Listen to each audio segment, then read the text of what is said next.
Thank you so much for the invite. It's really nice to be here, and I've already learned so much actually just from the previous session and talking to people about things that I'd never thought about before, so it's been really rewarding already.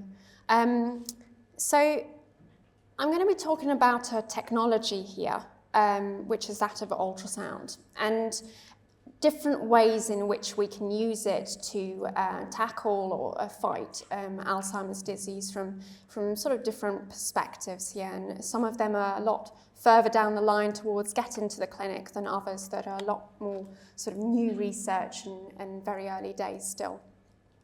So most of you will know ultrasound as a way to image the inside of our body, right? And really ultrasound for imaging, we're talking about frequencies of sound that are way beyond what we can hear ourselves. But most of all with imaging, we're talking about frequencies in the sort of megahertz range for imaging. But ultrasound can actually be used in a completely different way for therapeutic purposes. And the main difference here is that instead of using these high megahertz ranges, we're using lower frequencies in the hundreds of kilohertz to 1-2 megahertz maybe. And instead of emitting ultrasound pulses right in front of the emitter that you can normally use for imaging, the main difference here is that we're focusing the sound. So by focusing the sound, you're essentially getting all these ultrasound waves to converge onto one point where you're generating enough energy to create a bioeffect. So these are the main differences between using ultrasound for imaging and ultrasound for therapy. So I don't want you to go out from this talk and think, oh, ultrasound baby scans are doing this to my baby and stuff. It's not like that. It's completely different frequencies and it's focused. So it's a lot stronger of an effect than anything that you generate at all with ultrasound for imaging purposes. Now, I'm going to talk today about two different stories, really. One is how this technology, this focused ultrasound technology, can be used to deliver drugs to the brain. And this is very exciting because it's getting into clinical trials and it's showing that it's safe and it's a really exciting moment in the field. But I'm also going to be talking about how we could use ultrasound to stimulate our brain's immune response to tackle potentially different stages of Alzheimer's disease. So I'll start with the drug delivery story here. And here we're really starting with one of the big challenges, which is that of the blood-brain barrier, right? We've all got this in our brain and it's there for a reason. It's really important. It's protecting our brain from any toxic compounds, stuff that's just not meant to be in the brain and that the neurons don't want there. But the big problem with this barrier, as a lot of you will know, is that it really prevents most of our potentially really powerful drugs that could be used against diseases from getting in the first place. And so it's a really big challenge. But let's say in about 20 years ago, someone by accident actually discovered that there is a way of temporarily opening this barrier in a non-invasive way, which is to combine ultrasound with microbubbles. Now, the way this works is that you focus ultrasound onto the specific region of the brain where you'd want your drug to be delivered. And ultrasound is really quite versatile. We're talking about technology that could be focused onto a very specific region in the order of millimeters, or technology that you could have a much larger focus and even steer it around so that you could target the entire brain if you wanted to. So it's got that power. And you can go in any region of the brain as deep as you want. Now, the other star in this technology alongside the ultrasound is really the microbubbles. And to tell you a little bit more about these bubbles, these are very, very small. They're about 1 to 10 micrometers in diameter, which is really cool because it means that they can go through capillaries. And at the capillary level is where drug delivery is most efficient. So it's really important that that's where they can go. They're lipid or protein shell encapsulating a gas. They survive for about between 5 and 30 minutes in the body, and it's nothing new. It's not some new thing that we're using. It's actually clinically approved as as a contrast agent. So if people go, every day in the clinic, if you go for an ultrasound scan and you need extra contrast, extra enhancement, you'll get a microbubble injection, intravenous injection. But the special thing about these bubbles, really, and how we're using them for therapy, is that when you're in an ultrasound field, in an ultrasound pressure field, the pressure will go up and down as you pulse the ultrasound. What happens is that these bubbles in these ultrasound fields, they'll oscillate. And so as the ultrasound pressure goes up, the bubble will shrink, and as it goes down, the bubble will expand. And so this oscillation of the bubbles is really the key in temporarily opening that blood-brain barrier. So imagine that you have a region of the brain. You've focused your ultrasound onto that region where you really want the drugs to go. Let's say it's the hippocampus, really heavily involved, right, in Alzheimer's disease. And then what you do is you inject the drug that you want to deliver to that region and the microbubbles into the bloodstream.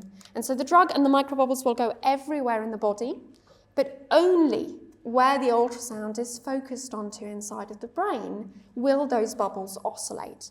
And as they're oscillating inside of those blood vessels, they're going to be gently pressuring the vessel wall, allowing that blood-brain barrier, which surrounds our vessels and part of the vessels, to temporarily open so that drugs can cross.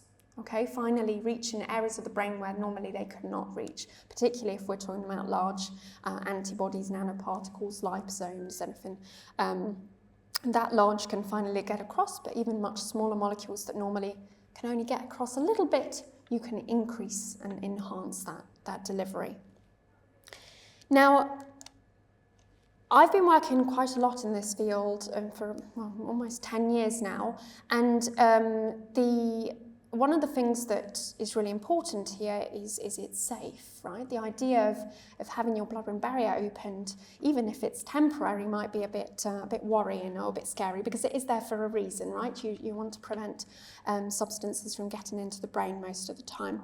But a lot of work has gone into making this as safe as possible. And what this really involves is using different ways in which to pulse these ultrasound pulse sequences that we're emitting. And so instead of having really long pulses of ultrasound, if you use much shorter pulses and repeat them really fast, you can actually make this whole technology a lot safer. And I'll show you quickly a couple of things that these short pulses can do. The first thing that's really important is when you deliver a drug, you want it to go to the whole targeted area. And you don't want, as with long pulses happens, areas where you've got really over-treated areas. A lot of the white, the white represents a fluorescent model drug that we're delivering. Oh, sorry, didn't mean to do that. I don't know what I touched, but okay, sorry. The white shows a fluorescent model drug that we're injecting and delivering to the left hippocampus of a mouse brain here.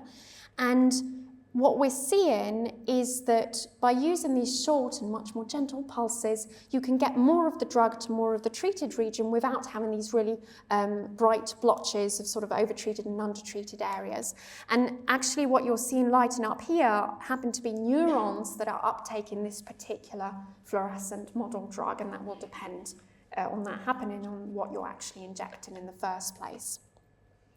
The other big thing that I found during my research with these short pulses is that if we do a very simple stain to have a look at safety in terms of any red blood cells coming out through the blood-brain barrier into the brain and any sort of macroscopic damage to the brain, we wanted to check whether that was happening. And with the long pulses, you do get some of these. I'm sorry, this is kind of awkward. It's behind me, so I don't know how many of you can actually see this, but there are some little pink dots in some of these images on the long pulses, and those red blood cells that are coming out together with your drug that you're delivering to that region at the same time.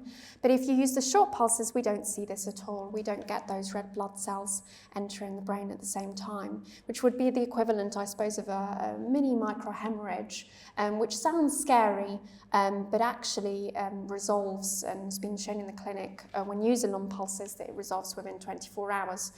So that versus getting a powerful drug to that targeted area, maybe you'd weigh up your options and go for the drug option, even if you did have some red blood cells coming out at the same time that then get cleared up. The other big finding with this technology was that actually you can get this blood-brain barrier to open, to get your drugs across, but then get it to close actually really quite quickly.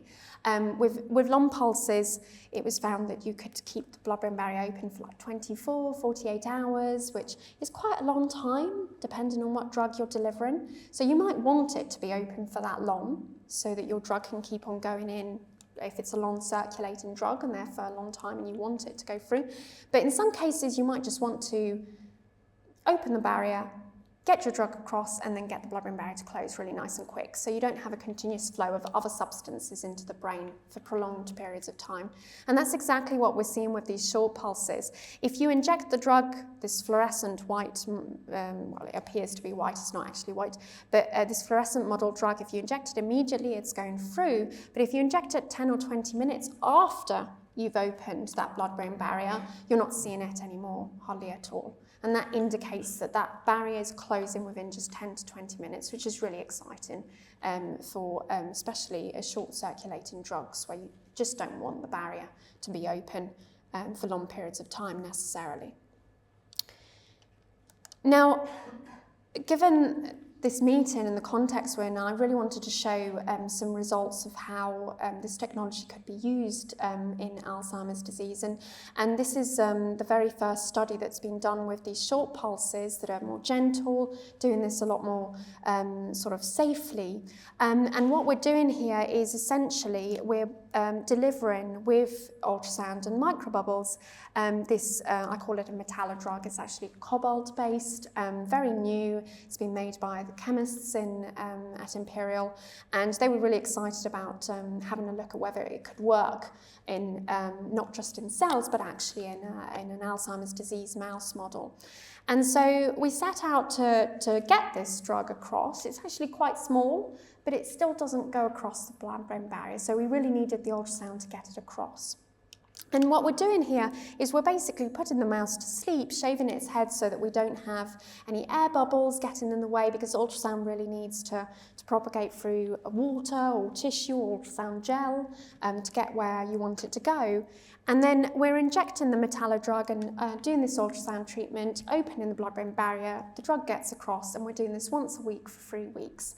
So it was really a bit of a shooting out into the dark. We didn't really know what would work or what wouldn't, and I didn't really expect to see anything from just this initial test of necessarily in terms of the changes at the tissue level in these Alzheimer's disease mice. But actually, what we see, and here what you're looking at is white dots that are basically staining for plaques. They're protein aggregates that build up, right, with Alzheimer's.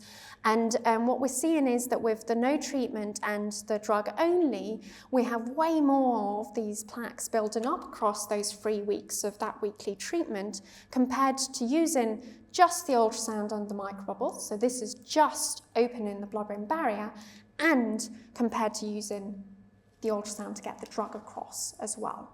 So this is really exciting for us. I mean, to actually develop something from I'm a biomedical engineer, to develop something, an ultrasound pulse that's going to be safer and then actually show a therapeutic effect was really very rewarding and exciting.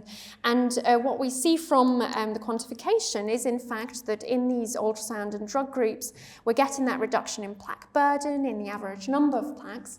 But what we're delivering is a drug that's going to block that formation of new plaques and oligomers, rather than affect the plaques that are already there in the first place at the start of the treatment. And so, in fact, what we're seeing is the plaque area doesn't actually change that much, because you're already going to have plaques there in the first place, and they're just going to stay.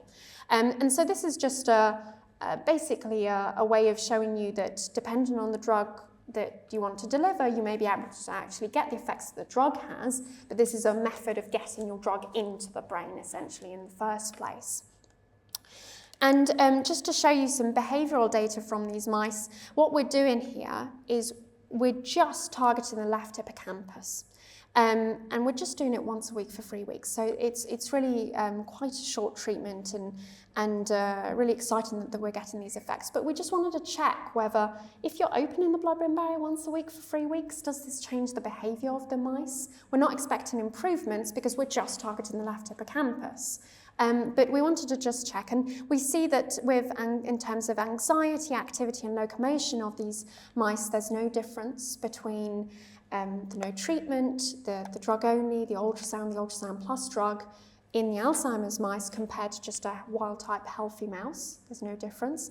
And also in the novel object recognition test as well, the mice are exploring the new object that comes in on the second day after that they've explored two identical objects for a while the previous day. We see no differences between the groups. And so these Alzheimer's mice basically are not affected negatively in terms of their behaviour from these tests by doing this blood-brain barrier opening once a week for 3 weeks, which is really exciting.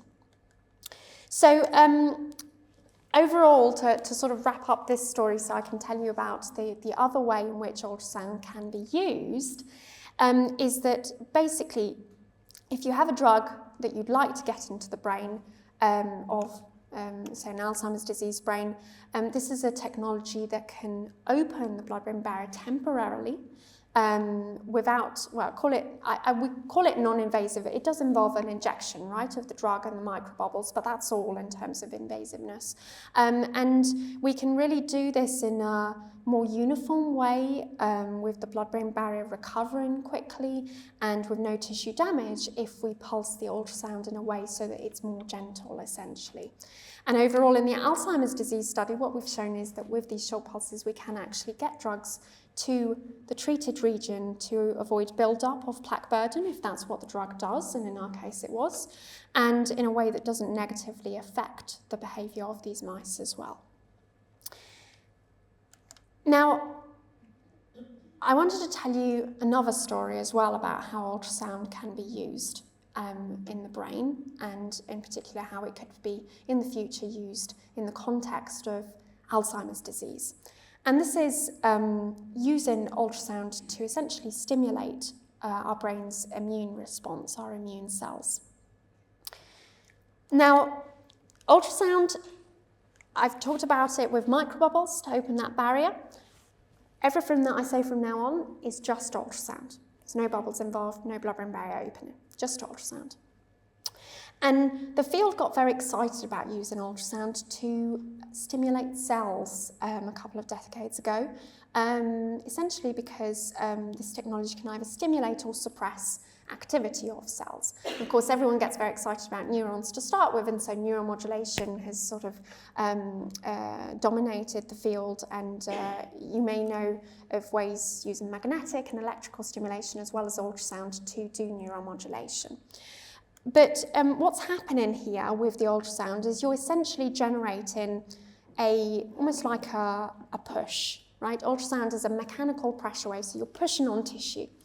And so essentially what you're doing to these cells is affecting the ion channels that sit in the cell membrane that are mechanically sensitive. And by opening and closing these mechanically sensitive ion channels, that's leading to a whole load of signaling cascades inside of the cell that then changes the cell behaviour.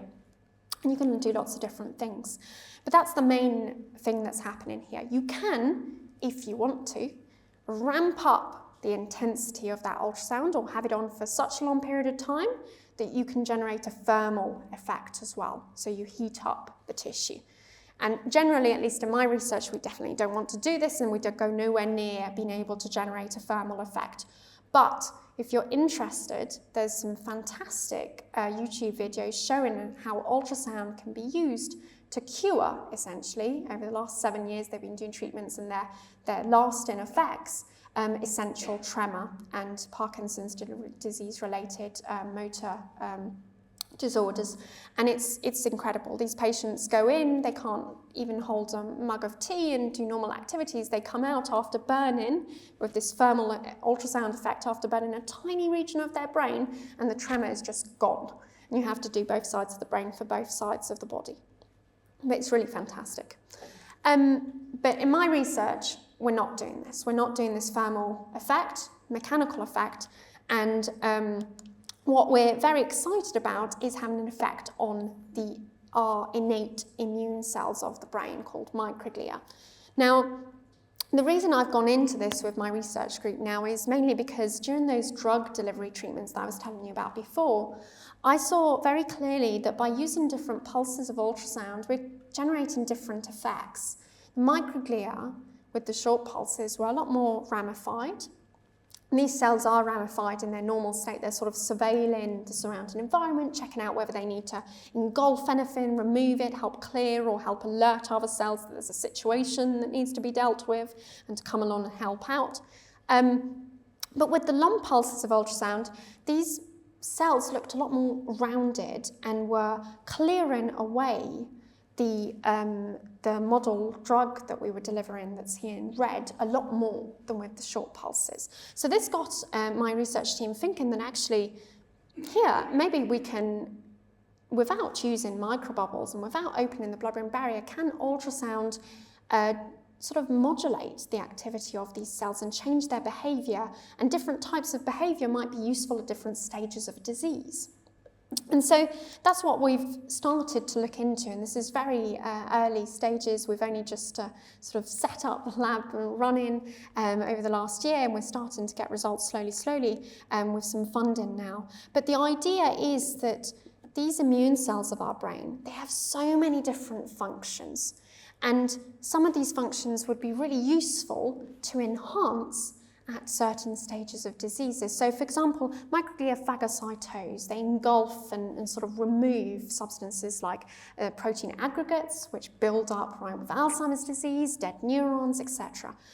So, if we could increase that clearance activity, maybe in early stages of Alzheimer's where these proteins are building up, that could be really useful. Or at later stages of the disease where inflammation becomes more of an issue, where neurons are dying, these microglia are coming along and trying to sort out the situation and sort of basically becoming inflamed to alert the whole system that something's wrong, but it's too much inflammation. Wouldn't it be cool to be able to change that really high pro-inflammatory effect and tone that down, or increase an anti-inflammatory effect, for example? And so the idea is to look at how ultrasound could potentially do this, because ultrasound can be used in a completely non-invasive way. You just have it externally firing and it can target any region of the brain. It's really powerful in that sense. And so the first experiment that we set out to do was just having these microglial cells inducing inflammation with a bacteria called LPS, which sort of sets them into an inflammatory state, and then stimulating with ultrasound different parameters to have a look at what we could or could not do, and having a look 24 hours later at what's happening to these pro-inflammatory signals that these cells are sending out, as well as cytotoxicity and how we're affecting that. So these are our very first results really from this, and only just come from the lab maybe about a month or two ago. And what I'm showing you here is in white, that's your sort of control state of the cells normally. In black is the inflamed state where they're emitting these pro-inflammatory signals. And everything in blue is ultrasound stimulation. And we're talking about different pressures of ultrasound, so that's kind of the intensity level, but we're also talking about different durations. So if we just stimulate for 5 minutes or half an hour, how does that change things? And we're seeing across most parameters that the ultrasound is reducing that inflammatory state, reducing the production of these pro-inflammatory signals. And we're seeing this across many different pro-inflammatory markers to different extents. We've got TNF-alpha, for example. We've got some reduction, particularly in this middle pressure, with just 5 minutes of stimulation. So actually stimulating for longer doesn't seem to necessarily help or increase that effect. And in terms of cytotoxicity, we're also having less cytotoxic effects compared to that inflammatory state of these cells.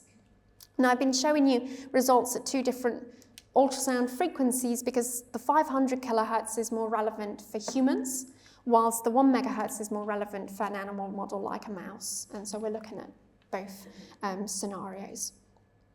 Now, last week, one of my students showed me some really new results on the genes that are expressing these pro-inflammatory signals across a period of time. So the previous results were looking just 24 hours later, but is this effect lasting after that initial effect?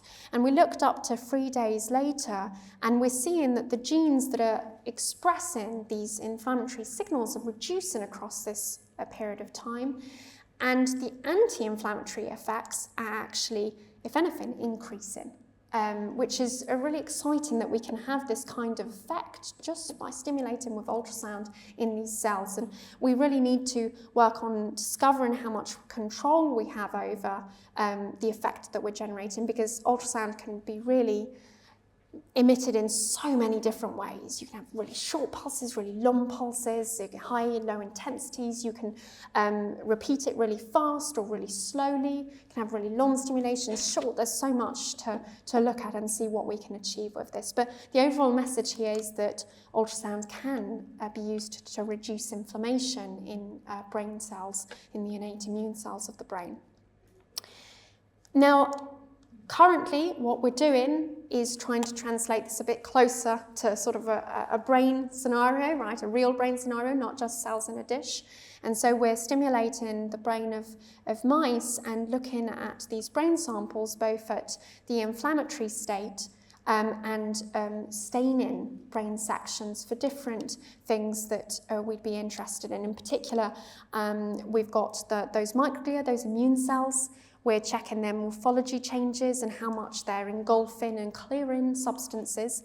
We're having a look at the neurons and their activity. Astrocytes, another really important cell in the brain that does so many things. I won't even try and list them. They're involved in the blood-brain barrier, but also maintaining the connections in our brain between our neurons. Oligodendrocyte staining, work in progress. My students are working on that. And we're also looking at the synapses, both pre- and post-synaptic markers, excitatory, inhibitory, and how ultrasound affects these markers. But to finish off, I'd just like to show you some really, I think my student must have sent me these 2 days ago, and these are very early results from these experiments. And what you're looking at here is a stained brain section where in red you're seeing the microglia, and in green, you're seeing that phagocytic activity, that clearance activity. And if we zoom into these cells, what we're seeing is that ultrasound, in the ultrasound-treated brains, these immune cells of the brain are phagocytosing and clearing a lot more than the brains that are not treated with the ultrasound. We can see this in the quantification, where essentially it's not only that each of these cells is phagocytosing more, it's also that there are more of these cells phagocytosing in the first place, right? We've sort of got, if we say 20% of microglia are clearing without ultrasound, we've got sort of almost double the amount clearing when using the ultrasound. So we can really use this non-invasive technology, this tool, to modulate cellular activity to our advantage, right? If we want to stimulate clearance maybe early on in Alzheimer's. We can modulate inflammation, again might be more useful for later stages of Alzheimer's disease, for example, and really understand how much control we have, and at the end ultimately find out how we can best use this at different stages of neurodegenerative diseases. In particular, we're very excited about using this as a technology to actually delay even the onset of the Alzheimer's in the first place. And so with that, I'd just like to go back to telling you that ultrasound is a non-invasive technology that could be used, or can be used, to both deliver drugs to the brain non-invasively, but also could be used to stimulate the immune cells of the brain as well. And it could be used against Alzheimer's disease in multiple different ways. And so with that, I'd just like to thank you very much for listening. And I'll just highlight two of my students who've produced most of this work, working really, really hard. And all our collaborators and the funding. Without this, we wouldn't have been able to do anything in the lab. So thank you very much for listening.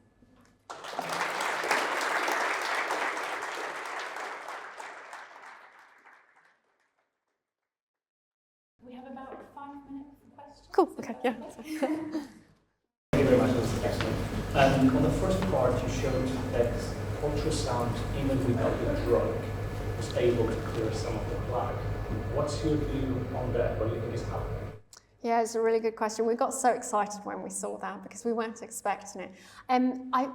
We're looking into it, but essentially, when using ultrasound and microbubbles alone, we're just opening the blood-brain barrier.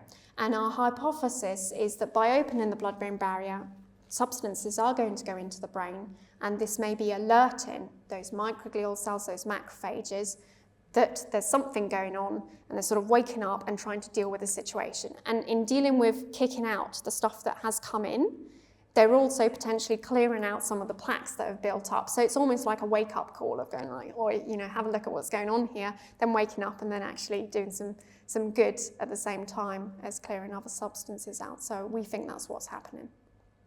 That's really, really, really interesting. I'm wondering about the blood-brain barrier because that's obviously there for a particular reason. And I'm thinking that a large population of the people that we would be treating who have Alzheimer's might well be on a range of other pharmaceuticals which have a long drug clearance.